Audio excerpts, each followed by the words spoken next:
te extendemos nuestra bienvenida al repaso de la lección de la Escuela Sabática con la Voz de la Esperanza. Gracias por unirte por este medio para estudiar la Biblia con nosotros. Y bueno, si no lo has hecho, suscríbete a nuestro canal de YouTube. Te deseamos ricas bendiciones del cielo. Hoy saludamos al hermano Misael Bazán Ciesa, quien nos escribió desde un pueblito de Perú. Así es, el hermano Misael dice: no hace mucho tiempo me bauticé y me convertí en miembro de la familia adventista. De alguna manera los encontré explicando la escuela sabática. Aunque no siempre tengo internet, por las madrugadas, con algunas dificultades, trato de conectarme y escuchar su maravillosa explicación. Ansiamos la compañía de nuestro Señor Jesucristo para recibir sus más preciadas bendiciones. Es un gozo dar la bienvenida a un nuevo miembro de nuestra familia adventista. Amén. Felicidades por su bautismo, hermano Misael. Amén, amén. Oramos para que Dios aliente su vida espiritual cada día más. Añoramos verle en el cielo. Gloria a Dios. Dios bendiga a cada uno de sus hijos fieles. Bien, Nesí, esta semana estudiaremos la lección número 2 para el 12 de octubre 2024, titulada Signos de la Divinidad. Ahora, antes de concentrarnos en este estudio, pidamos la sabiduría celestial. Oremos. Querido Padre que estás en los cielos, en este momento nos proponemos a estudiar tu santa palabra. Rogamos que tu Santo Espíritu ilumine nuestra mente, nuestros corazones, para entender el mensaje que tú tienes para nosotros. Te lo pedimos en Cristo Jesús. Amén. Amén. Bien, el texto de esta semana es Juan capítulo 11, versículos 25 al 26, y dice: le dijo Jesús: yo soy la resurrección y la vida. El que cree en mí, aunque esté muerto, vivirá. Y todo aquel que vive y cree en mí, no morirá eternamente. ¿Crees esto? Si estás en las redes, escribe tu respuesta. ¿Qué es lo que más te convence en cuanto a la divinidad de Jesús? ¿Sus milagros? ¿Su mensaje? Si nos detenemos a pensar, muchas de las acciones de Jesús alentaron a la gente a creer en Él. Pero lo más significativo tenía que ver con el Dios que Jesús representaba en términos de su mensaje. Al ver la forma de creer de los discípulos, los milagros de Jesús seguramente fueron impresionantes para ellos. Seguro que sí. Pero cuando Jesús les preguntó si irían como muchos otros, Pedro contestó: Señor, ¿a quién seguiríamos? Tú tienes las palabras de vida eterna. Juan 6:68. Notemos, Pedro dijo palabras, no milagros. Muy interesante. Quizá todos necesitamos milagros para que prestemos atención, pero definitivamente necesitamos ir más allá, porque lo que realmente convence, hermanos, es la verdad. Es cierto. Debemos siempre considerar el hecho, es un hecho sorprendente, de que el divino y eterno Hijo de Dios se despojó y se hizo Dios en carne. Esta asombrosa realidad está abundantemente fundamentada en las Sagradas Escrituras. Además, innumerables veces Jesús declaró ser el Hijo de Dios, el libertador, el dador de la vida. El que lo recibe, recibe la vida y la seguridad de una resurrección futura para vida eterna. Es esencial que creamos en la divinidad de Cristo. Ustedes saben, Elena G. de White, en el libro Conflicto de los Siglos, página 515, escribió: si los hombres rechazan el testimonio que dan las escrituras inspiradas acerca de la divinidad de Cristo, inútil es querer argumentar con ellos al respecto, pues ningún argumento, por convincente que fuese, podría ser mella en ellos. Ninguna persona que haya aceptado este error puede tener justo concepto del carácter o de la misión de Cristo, ni del gran plan de Dios para la redención del hombre. La Biblia es clara. Jesucristo es el Hijo eterno, uno con el Padre. Él no deriva de nada ni de nadie. Jesús no fue creado. Al contrario, Él creó todo lo que ha sido hecho. Juan 1, del 1 al 3 así lo dice.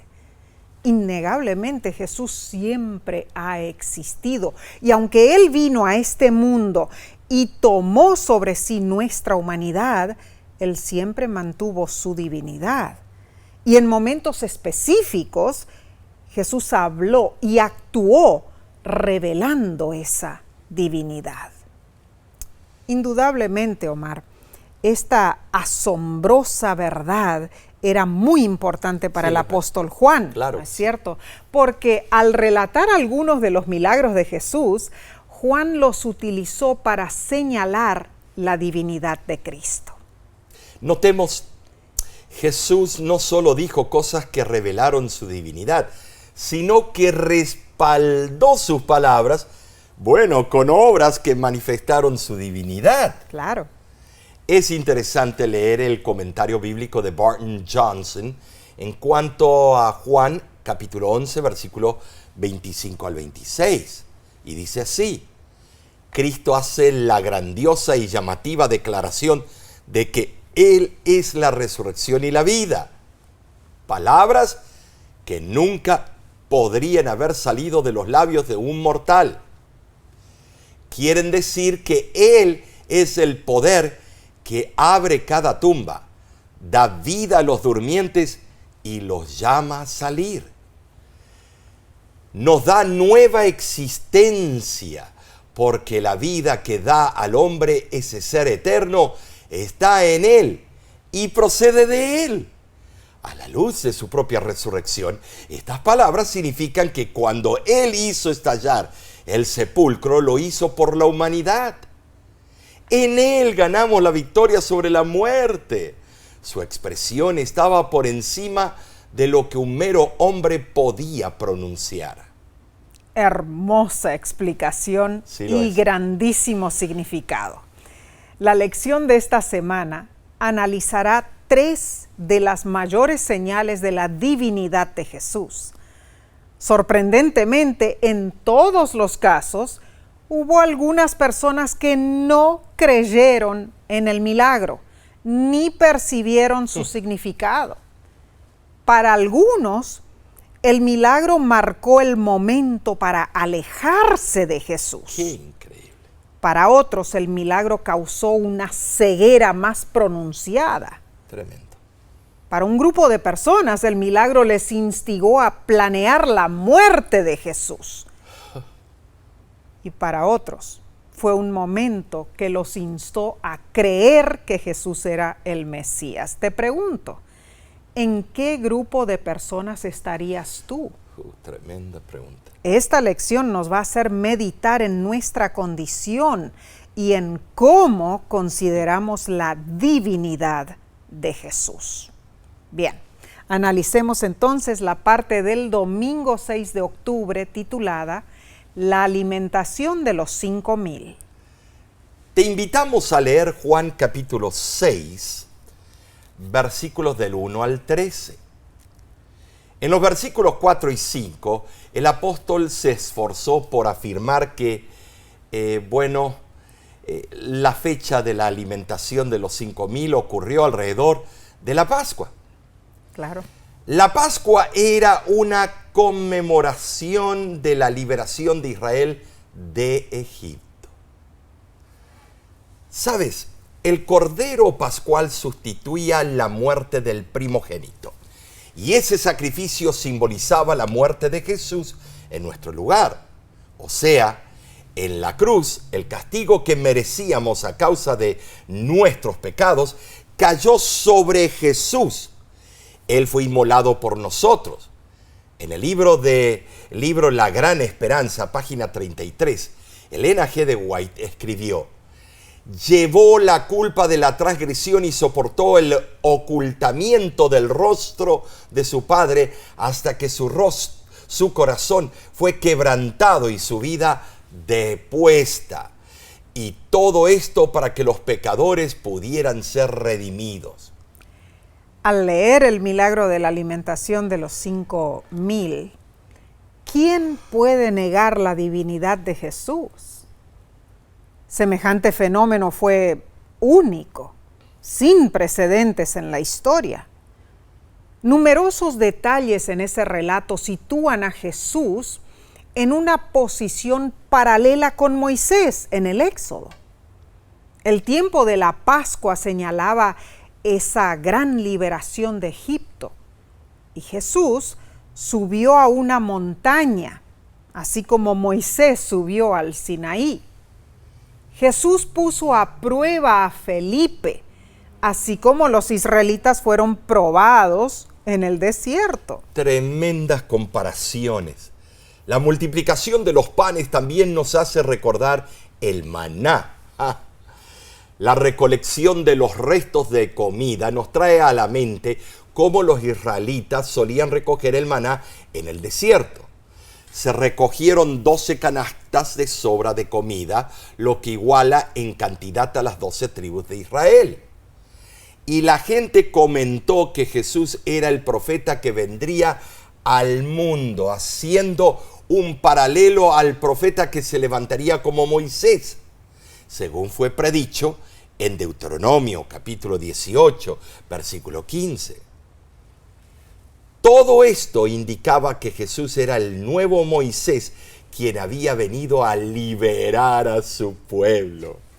Indudablemente, Juan presentó a Jesús no solo como hacedor de señales y prodigios, sino que en un contexto más amplio, lo que Jesús hacía y decía cumplía el propósito de despertar un significado especial en la mente del pueblo judío. En esencia, Jesús les enseñaba su divinidad. Algunos creyeron, lamentablemente otros no, a pesar de la clara evidencia. Triste, pero esto es cierto. Qué trágico que la terquedad y el orgullo llevaran a esas personas a ver la oscuridad en vez de ver la luz del mundo que estaba enfrente de sus narices. El pan temporal y físico en la alimentación de los 5,000 tenía el designio de dirigir la atención del pueblo hacia Jesús, el pan de vida, el único que da y sostiene la vida corporal y la vida eterna.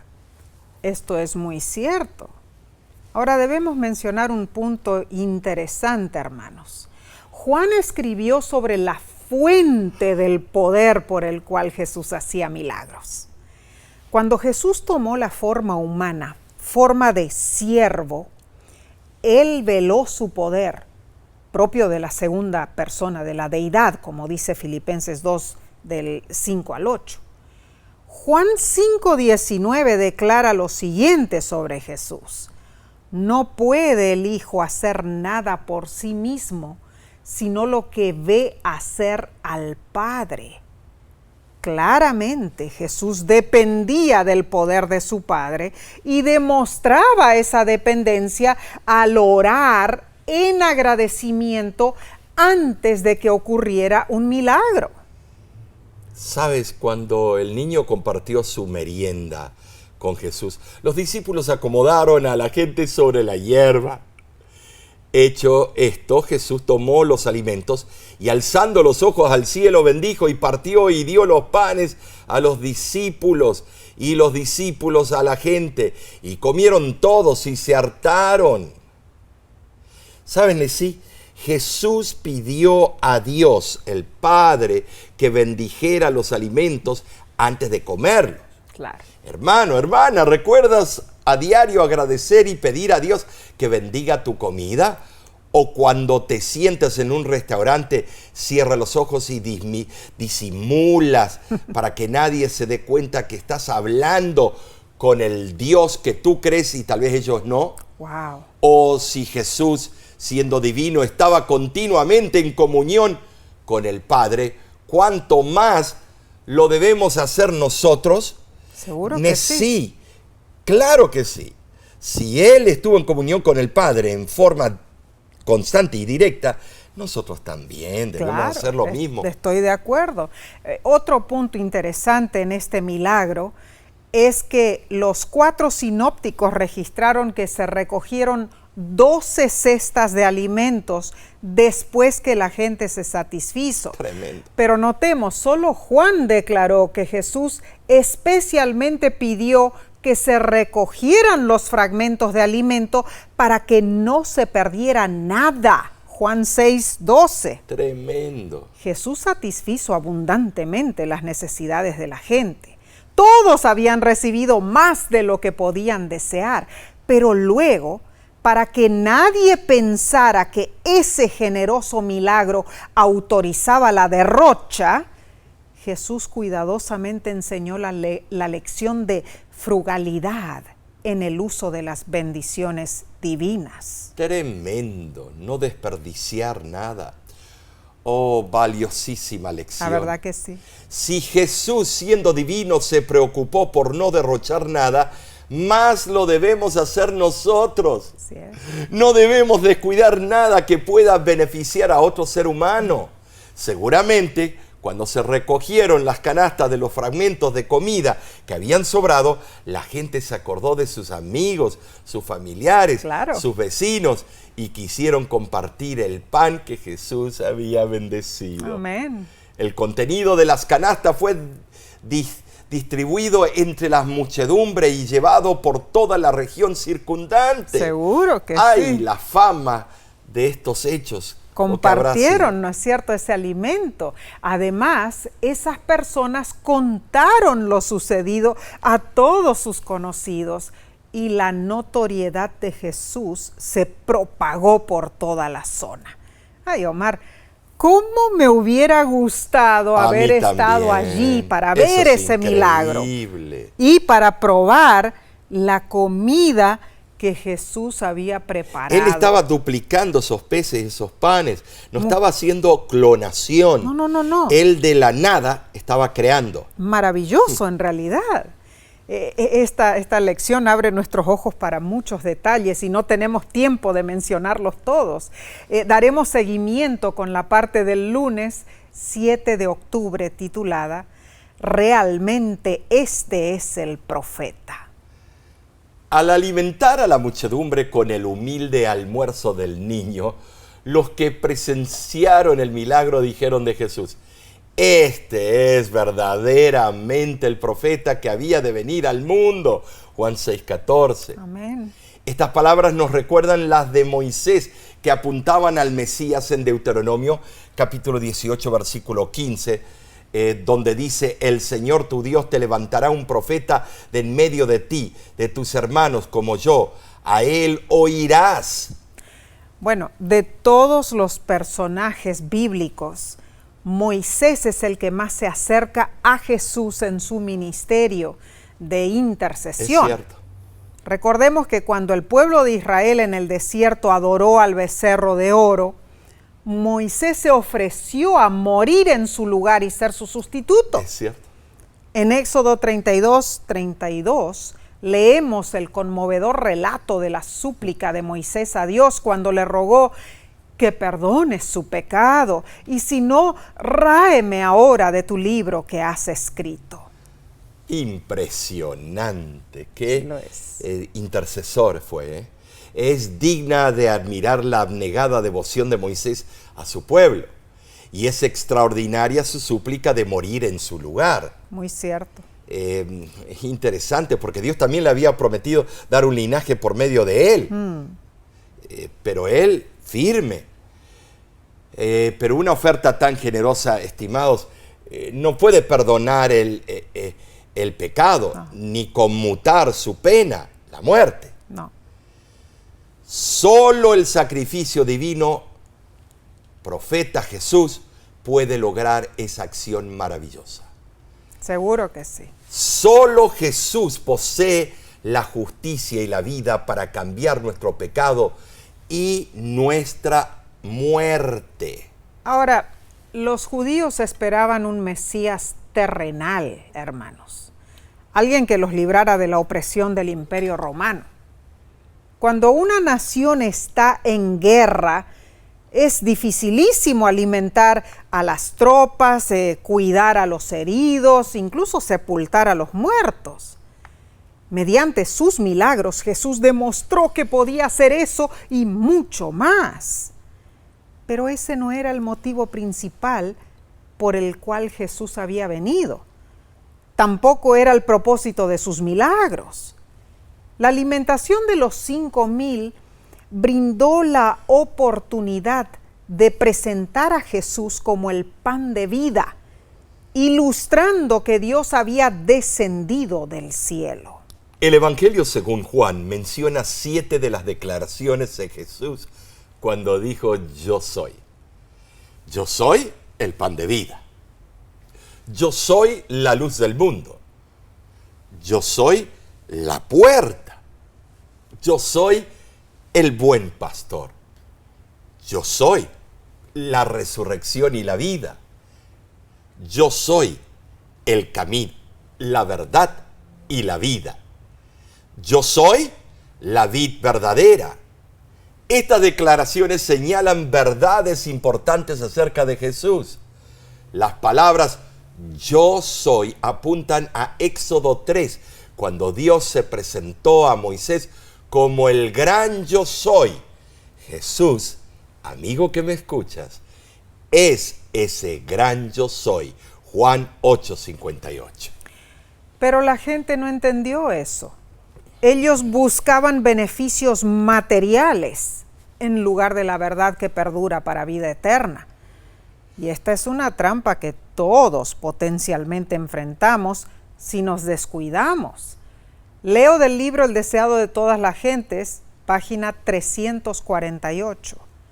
Con corazón desconforme, preguntaban por qué, si Jesús podía hacer obras tan admirables, no podía dar a todos los suyos salud, fuerza y riquezas, librarlos de sus opresores y exaltarlos al poder y la honra. El hecho de que aseverara ser el enviado de Dios y sin embargo se negara a ser el rey de Israel era un misterio que no podían sondear. Muchos concluyeron que no se atrevía a presentar sus derechos porque él mismo dudaba del carácter divino de su misión. Así abrieron su corazón a la incredulidad, y la semilla que Satanás había sembrado llevó fruto según su especie: incomprensión y deserción. Tremenda cita, ¿no es cierto? La multitud prontamente estuvo dispuesta a aceptar a Jesús como el Mesías, pero lo hicieron con la expectativa de un Salvador popular, bélico. Jesús ya había demostrado que era líder. Ellos sabían que podía curar a cualquier persona. Habían visto cómo Jesús podía proporcionar alimento a una multitud. ¿Sabes, Messi? Ciertamente un hombre de ese calibre sería invencible en una guerra contra los romanos opresores. Claro. Ellos pensaron así. Jesús tenía que ser el Mesías, pero con espada y con chumbazos. ¡Wow! Bueno, el pueblo judío de ese tiempo bien sabía que el verdadero don profético, no se había manifestado entre ellos desde ya hacía varios siglos. Es cierto. ¿Es cierto? No era de sorprender que ellos esperaran la renovación de hechos portentosos que acompañaran la venida del Mesías. Sí. En verdad, repetidas veces en el siglo I después de Cristo, varios judíos demasiado entusiastas fueron engañados por impostores que se proclamaban a sí mismos como profetas y que prometían liberar a los judíos del yugo romano. Jesús incluso advirtió a sus discípulos respecto a los falsos Cristos o Mesías. Y saben, sí, hoy día hay varios que dicen ser el Cristo. ¿Cierto? En Rusia, Vissarion se identifica como el Cristo de Siberia. Ajá, así es. En Sudáfrica, Moisés Longwane se considera, afirma ser Dios e inmortal. Wow. En Zambia, Bupete Chishimba dice ser el Jesús de Kitwe. Interesante. En Brasil, el INRI, Cristo, afirma que es la encarnación de Jesús. Tremendo. Y se llena de poder y dinero. A lo largo de la historia y desde los albores del cristianismo han aparecido distintos falsos profetas y maestros por doquier. Satanás busca engañar al ser humano confundiendo su anhelo material con lo divino y espiritual, hermanos. Abramos los ojos. Seguro. ¿Cómo podemos evitar quedar atrapados en las cosas materiales a expensas de las espirituales? Es vital, hermanos, que nuestra relación con Cristo esté fundamentada en la revelación que Él nos ha dado en su palabra. Que Dios nos ayude para que a la par que cultivamos una relación íntima con Jesús, podamos aferrarnos a la palabra profética más segura, las Sagradas Escrituras. Bien, pasemos entonces a la lección del martes 8 de octubre titulada La curación del ciego, parte 1. El hombre de esta historia había nacido ciego. Puedes leer el relato bíblico en Juan capítulo 9, versículos del 1 al 16. Imagínate no haber tenido nunca la oportunidad de ver nada ni a nadie. Para colmo de males, él no solo sufría físicamente, sino que también espiritual y mental y emocionalmente. La percepción pública era que los enfermos sufrían a causa de sus propios pecados o de los pecados de sus padres. Cierto. A ese ciego se le hizo creer que no solo los demás lo consideraban culpable, sino que también Dios lo miraba con desagrado. Ay, pobrecito. Bueno, es que los judíos enseñaban que los sufrimientos eran castigos divinos por los pecados de la persona, ¿no es cierto?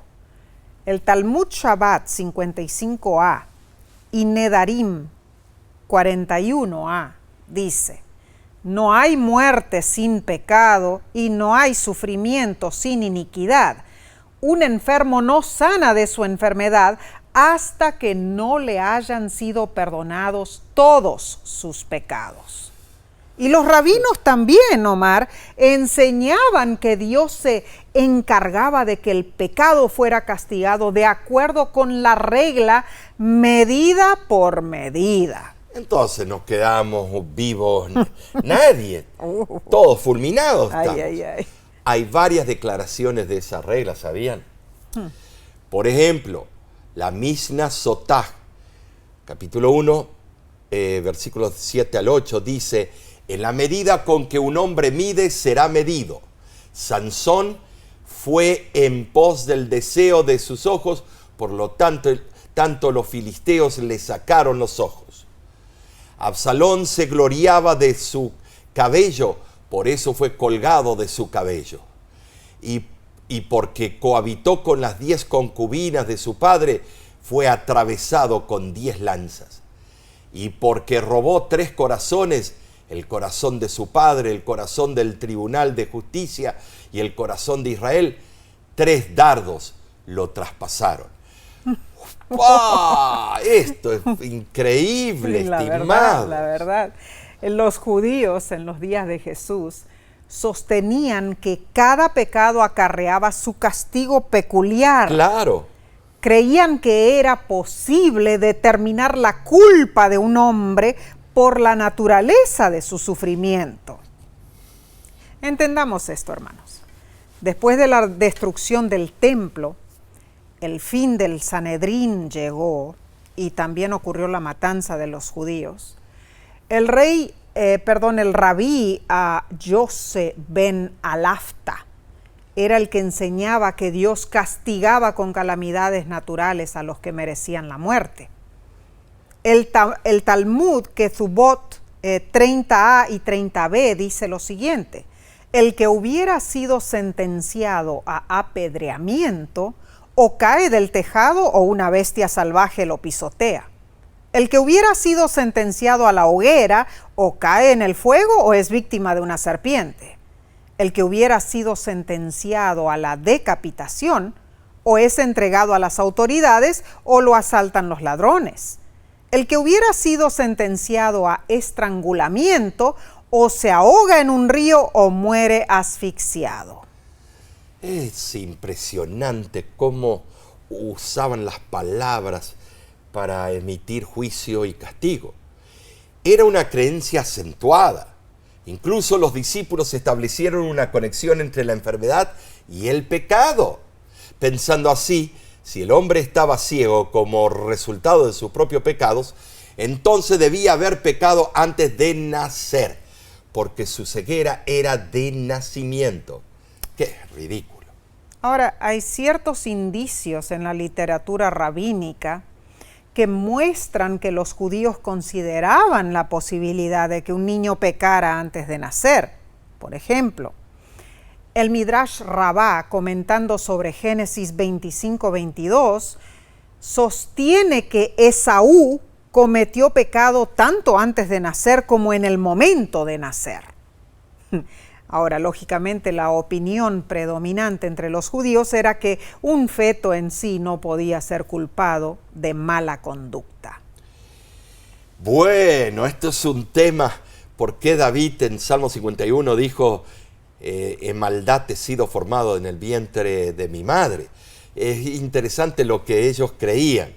Había rabinos que enseñaban que la epilepsia, la cojera, la mudez y la sordera resultaban de la transgresión de reglas triviales, tradicionales. Satanás les había inculcado esa filosofía errónea en cuanto al sufrimiento. Y sabes, Nesí, hay una cita que explica muy bien la dinámica. Interesante. Elena G. de White explica en El deseado de todas las gentes, página 436, lo siguiente: el autor del pecado había inducido a los hombres a considerar la enfermedad y la muerte como procedentes de Dios, como un castigo arbitrariamente infligido por causa del pecado. Ni los líderes ni el pueblo habían captado la lección del libro de Job, donde se nos muestra que el sufrimiento es infligido por Satanás y Dios prevalece sobre el sufrimiento con misericordia. Ay, la verdad, tremendo todo esto. Jesús aclaró el asunto. Claro. Pero no negó alguna conexión entre el pecado y el sufrimiento. En este caso, Jesús señaló un propósito más elevado: que el milagro en sí glorificara a Dios. Y hermanos, le dio la vista al ciego. Es cierto. Ahora, como es bien típico de Juan, el significado del milagro se convirtió en un punto de discusión más amplio, lo que llevó lógicamente a una larga interacción entre ese hombre recién sanado y los líderes religiosos. Esa sorprendente discusión giró en torno a dos pares de conceptos que se entrelazan y contrastan entre sí: pecado versus obras de Dios y ceguera versus visión. Tremenda analogía. Sí. Ahora, Juan no mencionó hasta el fin de la historia que Jesús realizó el milagro en sábado. Es cierto. No lo mencionó. Consecuentemente, los fariseos consideraron que Jesús no provenía de Dios y que era un quebrantador del sábado. Imagínense. En contraste, varios pensaron que sería preocupante que un pecador realizara tales señales. La discusión causó una división palpable. Cierto. El hombre ciego que fue sanado entendió quién era Jesús, pero los líderes religiosos se confundían más y más en cuanto a su verdadera identidad. Tremendo, en verdad. Recalcamos el gran peligro, hermanos, de poder enceguecernos con nuestras propias creencias y tradiciones. Al hacerlo, no vemos las verdades importantes. ¿Qué lección aprendemos de todo esto? Indudablemente, las verdades divinas no son tradiciones inventadas por hombres. Primera de Samuel capítulo 16 versículo 7 lo explica de la siguiente manera. El hombre mira la apariencia exterior, pero Dios mira el corazón. Ay, hermanos, hermanas, que el Señor nos ayude a velar por la condición de nuestra alma, claro, de nuestras actitudes y de nuestros pensamientos. Que Él more en nuestro corazón cada día. Pasemos al estudio del miércoles 9 de octubre titulado La curación del ciego, parte 2. Esta sección se basa en Juan capítulo 9, versículo 17 al 34. Es la única porción del Evangelio de Juan en la que Jesús no es el actor principal del escenario, aunque ciertamente siguió siendo el tema de discusión. La historia comenzó enfatizando la cuestión del pecado. Continuó con los fariseos declarando que Jesús era pecador por sanar en sábado y finalmente decidieron calumniar al hombre curado diciendo que él había nacido del todo en pecado. Wow. Pero ¿qué se creía en la divina pomada estos? Es impresionante. La verdad, increíble. Es como si se hubiera producido una curiosa inversión de papeles. Sí. El hombre ciego, a medida que fue creciendo su aprecio por Jesús y su fe en Él, llegó a ver cada vez más, no solo físicamente, sino espiritualmente. En contraste, los fariseos se volvieron cada vez más ciegos en su entendimiento. Primero, tenían ideas divergentes sobre quién era Jesús. Luego, ni sabían de dónde provenía Jesús. Ahora, al relatar este milagro, Juan aprovechó la oportunidad para aclarar quién es Jesús. Amén. Sí lo hizo. El tema de esas pruebas se cruza con varios otros temas del Evangelio. Por ejemplo, Juan reafirmó que Jesús es la luz del mundo. Amén. Mencionó el origen misterioso de Jesús también. Así es. Su identidad, de dónde viene y cuál es su misión. Volvió a mencionar a Moisés y finalmente Juan explicó el tema de la respuesta de la multitud. Algunos amaron las tinieblas más que la luz. Otros respondieron con fe. Pero nos damos cuenta nosotros que siempre ese ambiente estaba polarizado por intereses políticos y personales.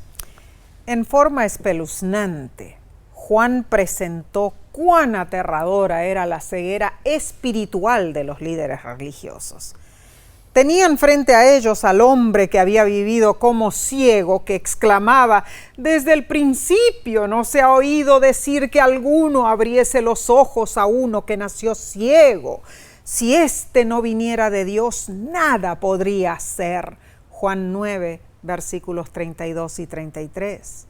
Sin embargo, ese testimonio y la evidencia poderosa no les valía, porque los líderes religiosos, los guías espirituales de la nación, esos que deberían haber sido los primeros en reconocer a Jesús y aceptarlo como el Mesías, no podían verlo. No, más bien, hermanos, ellos no querían verlo. ¡Qué advertencia poderosa nos da esta lección! Fácilmente nosotros podemos caer en el mismo error. Es, yo diría, revelador y al mismo tiempo irónico que los líderes religiosos con su vista física intacta se negaron obstinadamente a ver la luz que Cristo irradiaba a su alrededor. Y así, bueno, así se envolvieron voluntariamente en una oscuridad espiritual cada vez más profunda, hasta que su ceguera a la luz verdadera fue irreversible.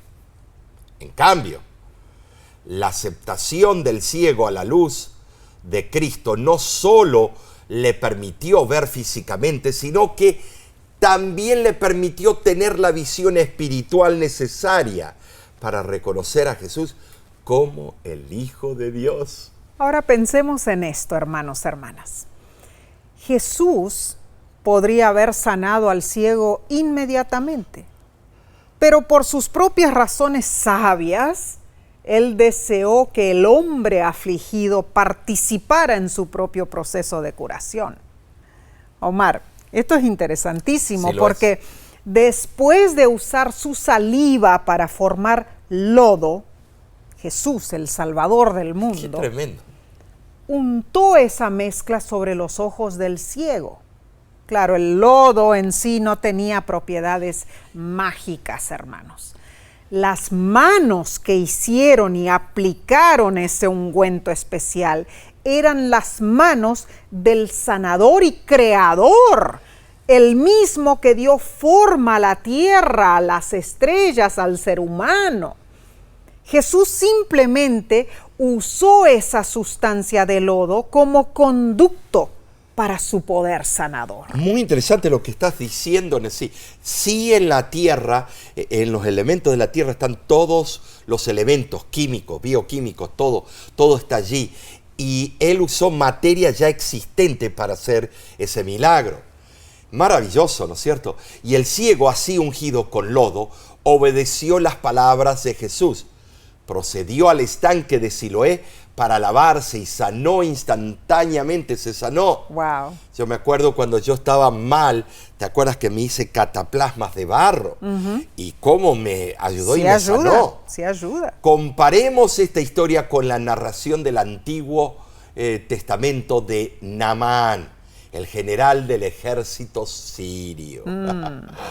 El profeta Elías le ordenó a Naamán que se lavara 7 veces en el río Jordán, súper sucio, para sanar de la lepra. Al principio Naamán se opuso firmemente, pero luego cedió, se lavó y quedó milagrosamente limpio. Maravilloso. Pero ni el agua del Jordán ni el lodo contenían propiedades portentosas. No.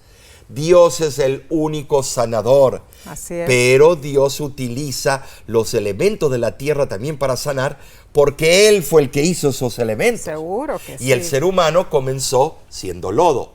Entonces notemos, Jesús usó agentes curativos sencillos, alentando su uso en la curación de dolencias, hermanos. Elena de White, en el libro El Ministerio de Curación, página 178, dice: Cristo hizo uso de simples agentes naturales. Aunque no favorecía la medicación por drogas, sancionaba el uso de remedios sencillos y naturales. Tremendo esto. Cuando vamos con nuestras abuelitas, hermanos, hermanas, sí. Cuando vamos y ellas tienen una raíz o una hoja para sanar todas las dolencias, y uno se ríe, ay, le gusta a mi curandera hacer eso. Muy sabio. Cuidado, porque la curación está en la naturaleza, claro, que Dios hizo. ¿Será que Jesús es tan capaz y es tan dispuesto a sanar hoy instantáneamente o gradualmente mediante milagros directos y remedios sencillos? ¿Cómo deberías tú participar en su divino ministerio de sanación como su representante? La señora del Señor habla de los tratamientos de agua caliente y frío en sí. Claro. Contempla esta declaración inspirada del deseo de toda la gente, página 763. Cristo siente los males de todo doliente. Cuando los malos espíritus desgarran un cuerpo humano, Cristo siente la maldición. Cuando la fiebre consume la corriente vital, Él siente la agonía. Y está tan dispuesto a sanar a los enfermos ahora como cuando estaba personalmente en la tierra. Los siervos de Cristo son sus representantes. los conductos por los cuales ha de obrar. Él desea ejercer por ellos su poder curativo. Maravilloso en realidad. Tremendo. Entonces, en la medida de lo posible, debemos aprender a usar los remedios que Dios proveyó en la naturaleza. Amén. Debemos siempre recordar que Dios es el único que puede sanar. Y al intentar ayudar a los enfermos y dolientes, debemos llevarlos a Cristo, en los brazos de nuestra fe, enseñándoles siempre a creer en el poder sanador del gran médico, Amén. Cristo Jesús. Dios aún obra milagros hoy, hermano, hermana. Nunca dudemos de esto. Gloria a Dios. Bien, vayamos al estudio del jueves 10 de octubre titulado La resurrección de Lázaro. Existen momentos, hermanos, donde no hay palabras. De verdad, se acabaron las palabras. La situación es angustiante, la puedes sentir en lo profundo de tu alma. Así me pasó a mí. Eso sucedió conmigo cuando tú, Nesí, me llamaste para decirme que mi padre había tenido un derrame por el tumor en su cerebro, el glioblastoma multiforme. Su estado era vegetativo en el hospital de Loma Linda. Así fue. Manejé lo más rápido posible desde Tucson, Arizona, mientras oraba por un milagro. Pero al llegar, mis peores temores se hicieron realidad, Nesí. Mi padre había fallecido. Conocía las palabras correctas que me debía decir a mí mismo, pero para mí fue muy difícil comprender la pérdida. Esa situación fue tan trágica. La sentimos al leer en el capítulo 11 de Juan, también allí, el caso de Lázaro. Muy cierto, Omar, tienes razón. Esa historia es una historia dolorosa. Saber de la enfermedad de un querido amigo, ver el llanto por su muerte, el lamento de las hermanas y las propias lágrimas de Jesús. Sí. La casa estaba llena de gente. Todos amaban a esa familia. Pero Jesús había llegado demasiado tarde. Había demorado 2 días para emprender su viaje hacia la casa de Lázaro. María y Marta rogaron por su hermano enfermo, enunciando palabras de amistad y confianza. Creyeron que bastaba con que Jesús supiera de su gran necesidad para que acudiera inmediatamente en su socorro. Claro. No podían comprender la demora de Jesús. 4 días demoró. Ay, ay, ay, terrible. Sus corazones estaban llenos de pesar. Sus oraciones parecían haber quedado sin respuesta. Ellas veían cómo el Señor sanaba instantáneamente a muchos, pero a su hermano lo dejó allá por 4 días. Wow, tremendo. Ahora, la pregunta es, ¿llegó tarde Jesús, en verdad? No. De ninguna manera, hermanos.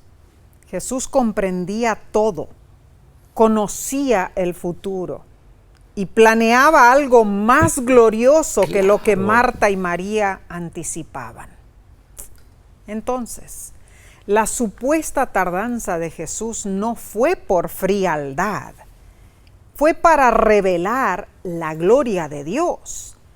Juan explicó que el cuerpo de Lázaro ya había sido sepultado. Indudablemente sus órganos vitales, cerebro, riñones, hígado, aparato digestivo, etc., ya habían experimentado lo que se llama la muerte celular. El cuerpo estaba en descomposición. Incluso Marta lo reconoció. Señor, ya hiede porque ya lleva 4 días muerto. Pero, sin embargo, la demora de Jesús solo contribuyó a que el milagro fuera aún más asombroso y más maravilloso. Resucitar un cadáver en descomposición. Sería imposible tener una prueba más contundente de que Jesús era Dios. Siendo Dios y creador del universo, Jesús tenía poder sobre la muerte y todos los átomos. y utilizó la muerte de Lázaro para revelar una verdad crucial acerca de sí mismo. En Juan capítulo 11, versículo 25 al 26, Jesús exclamó: yo soy la resurrección y la vida. El que cree en mí, aunque muera, vivirá.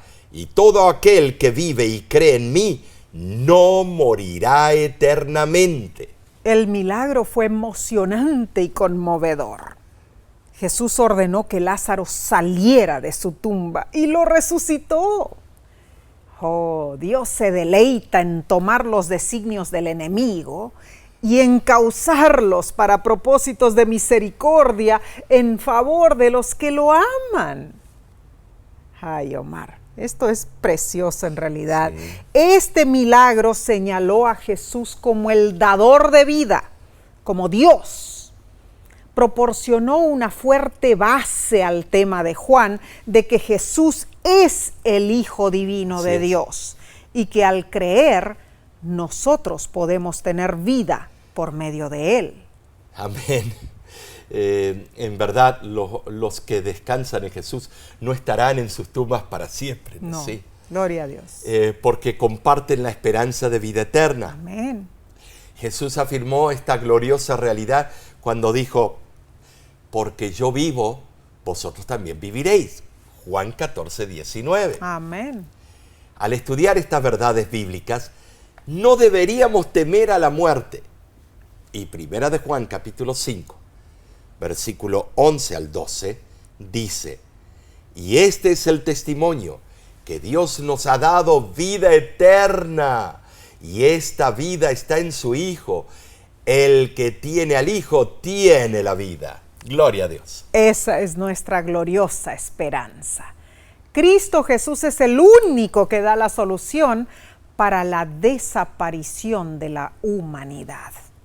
Esta verdad es la mejor noticia y debemos compartirla con este mundo moribundo. Alabado sea Dios. Amén. En Cristo tenemos esperanza.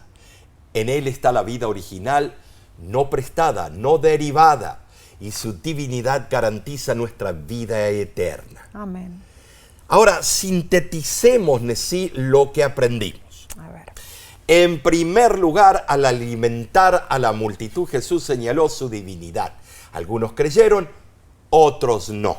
En segundo lugar, la gente buscaba beneficios materiales, no la verdad que perdura para vida eterna. Y todos podemos caer en esa trampa si nos descuidamos. En tercer lugar, al sanar al hombre ciego, Jesús buscó que su milagro glorificara a Dios y comprobara su divinidad. En cuarto lugar, el hombre ciego llegó a ver física y espiritualmente, pero los fariseos se volvieron más ciegos en su entendimiento. Número 5. La asombrosa resurrección de Lázaro magnificó la divinidad de Jesús y su poder para vencer la muerte. Amén. Estas historias, hermanos, apuntan hacia Cristo como el divino Hijo de Dios. Entender que Jesús es divino es un tema vital que está revelado en las Sagradas Escrituras desde el Génesis hasta el Apocalipsis. Nunca olvidemos que la divinidad de Jesús es nuestra garantía de vida eterna. Este estudio estuvo padrísimo, buenísimo. Amén. Pero el de la semana que viene estará mejor, Nesí. Claro. La próxima lección se titula La historia de fondo, el prólogo. Bueno, acompáñanos nuevamente, estudiemos juntos. Y no te pierdas el tema de este viernes titulado Los 10 mandamientos de la oración.